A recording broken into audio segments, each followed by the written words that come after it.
സത്യത്തിൽ ഈ പുറത്തുനിന്ന് ഇങ്ങോട്ട് കൊണ്ടുവരാനുള്ള സ്വർണ്ണത്തിന്റെ പരിധി കേട്ടാൽ ഒരുമാതിരിപ്പെട്ട എല്ലാവരും തന്നെ ഞെട്ടാൻ സാധ്യതയുണ്ട്. 6 മാസത്തിൽ കൂടുതൽ വിദേശത്ത് താമസിച്ച ഒരു ഇന്ത്യൻ പൗരൻ അല്ലെങ്കിൽ OCA കാർഡ് ഹോൾഡർ ഇന്ത്യയിലേക്ക് പോരുമ്പോഴത്തേക്കും 1000 ഗ്രാം വരെ സ്വർണം കൊണ്ടുവരാൻ പറ്റും.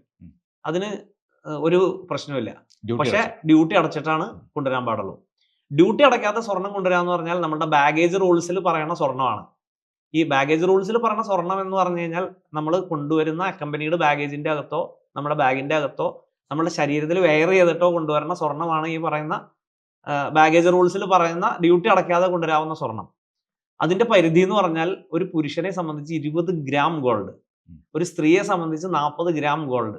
അപ്പോൾ നമുക്ക് തോന്നുന്നു ഒരു ഫെയർ എമൗണ്ട്, ഒരു ഫെയർ വെയ്മെന്റ് ഓഫ് ഗോൾഡ് കൊണ്ടുവരാമല്ലോ എന്നുള്ളത്. പക്ഷെ അവിടെ വേറൊരു പ്രശ്നമുണ്ട്. അവിടെ മോണിറ്ററി സീലിംഗ് ഉണ്ട്.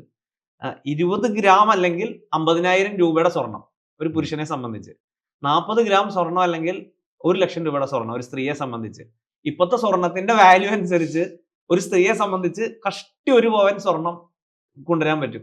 കാരണം 40 ഗ്രാം അലവൻസ് ഉണ്ടെങ്കിൽ പോലും ഒരു പവൻ സ്വർണത്തിന് 1 ലക്ഷം രൂപയുടെ അടുത്തുള്ളത് കൊണ്ട് ഈ 1 ലക്ഷം രൂപയ്ക്ക് അകത്ത് നിൽക്കുന്ന സ്വർണ്ണമാണ് ഈ ഡ്യൂട്ടി അടയ്ക്കാതെ കൊണ്ടുവരാൻ അനുവദനീയമായ പരിധി. ഒരു പുരുഷനെ സംബന്ധിച്ചാണെന്നുണ്ടെങ്കിൽ 1/2 പവൻ സ്വർണം കൊണ്ടുവരാനുള്ള അലവൻസേ നിയമം നിലവിൽ അനുവദിക്കുന്നുള്ളൂ.